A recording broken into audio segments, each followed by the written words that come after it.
Alors, poursuivons avec les chapitres 31 à 35. Le thème « Diriger ses désirs et ses rejets pour ne pas être esclave de ses passions ».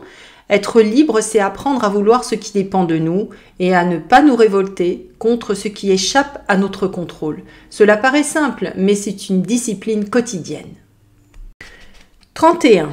De la piété envers les dieux, sache-le, voici l'essentiel. Avoir des jugements droits à leur sujet, en tenant qu'il existe et dirige le tout d'un gouvernement beau et juste, est être disposé à leur obéir, à céder devant tous les événements et à les accompagner de bon gré, en jugeant qu'ils sont accomplis par la pensée la plus parfaite. Dans ces conditions, en effet, tu n'adresseras jamais de reproches aux dieux et tu ne les accuseras pas de négligence. Il n'est pas possible d'en arriver là par une autre voie qu'en notant le bien et le mal des choses qui sont hors de notre portée, pour les placer dans les seules choses qui sont à notre portée.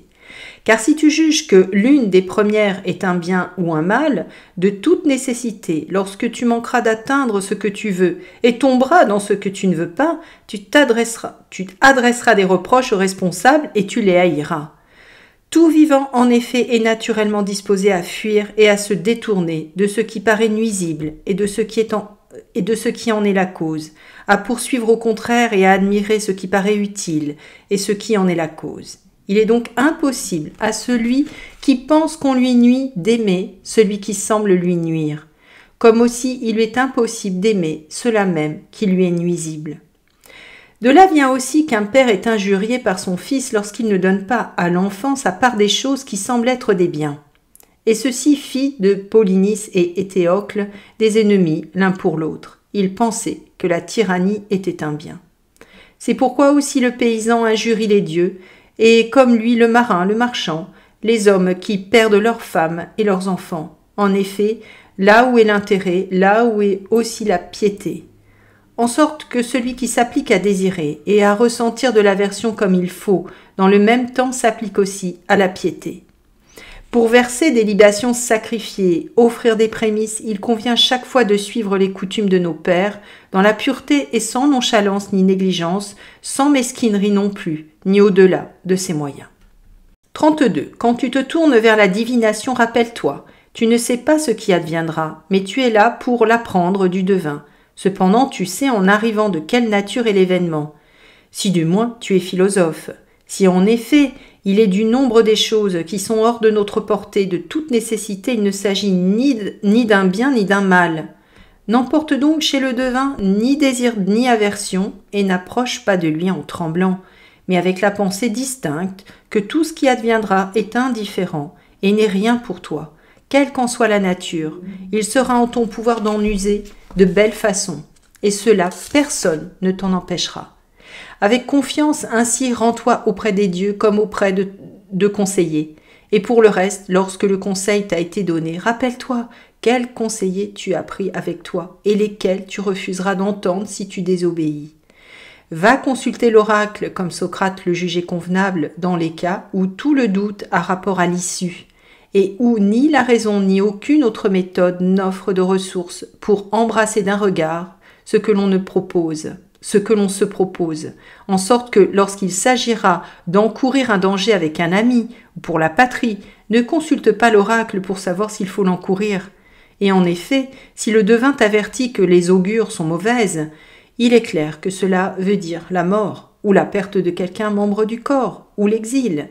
Mais la raison choisit, même avec ses conséquences, d'aider l'ami et d'encourir le danger pour la patrie. Ainsi sois attentif au plus grand des devins, au Pythien, qui chassa hors du sanctuaire celui qui n'avait pas porté secours à l'ami qu'on assassinait. 33. Fixe-toi dès aujourd'hui un style et un modèle que tu garderas à la fois pour toi-même et en présence des hommes. Et le plus souvent, garde le silence ou ne dis que le nécessaire et laconiquement.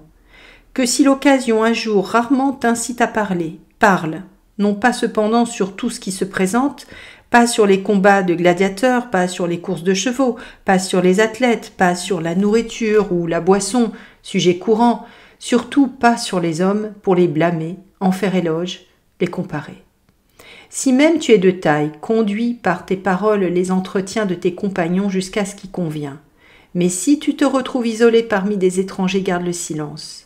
Ne ris pas souvent, ni de beaucoup de choses, ni sans retenue. Repousse le serment, si possible, absolument, mais si tu ne le peux, dans la mesure du possible. Décline les sorties pour les banquets avec des profanes, mais si l'occasion s'en présente, que ton attention tende alors à ne jamais sombrer dans la vulgarité.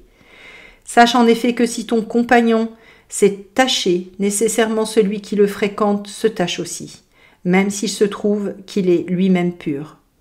Pour les choses qui regardent le corps, ne les reçois que dans les limites de la stricte utilité, comme la nourriture, la boisson, le vêtement, la maison, les gens de maison. Pour ce qui vise à l'apparence ou au confort, rais-le d'un trait. Pour le plaisir sexuel, il s'agit autant que possible de rester pur avant le mariage. Lorsque l'on s'y adonne, il s'agit de prendre sa part de ce qui est permis. Pour autant, ne deviens pas importun à ceux qui s'y livrent. Ne leur adresse pas de reproches, ne publie pas non plus partout que toi, tu ne t'y livres pas.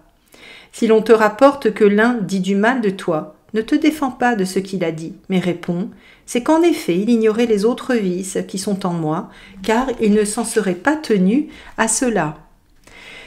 Il n'est pas nécessaire de se rendre souvent au théâtre. Si jamais l'occasion s'en présente, ne paraît occupé de rien que de toi-même, c'est-à-dire veuille qu'arrive cela seul qui arrive et que seul le vainqueur remporte la victoire. Ainsi, en effet, tu ne seras pas contrarié.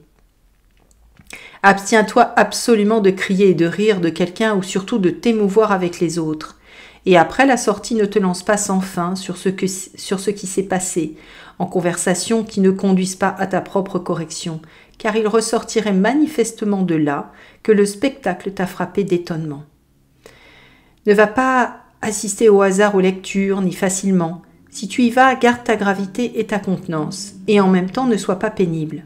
Lorsque tu dois rencontrer quelqu'un, principalement s'il est de ceux que l'on juge éminents, représente-toi ce qu'aurait fait en cette occasion Socrate ou Zénon, et tu ne seras pas dans l'embarras pour faire l'usage qui convient de ce qui s'offre.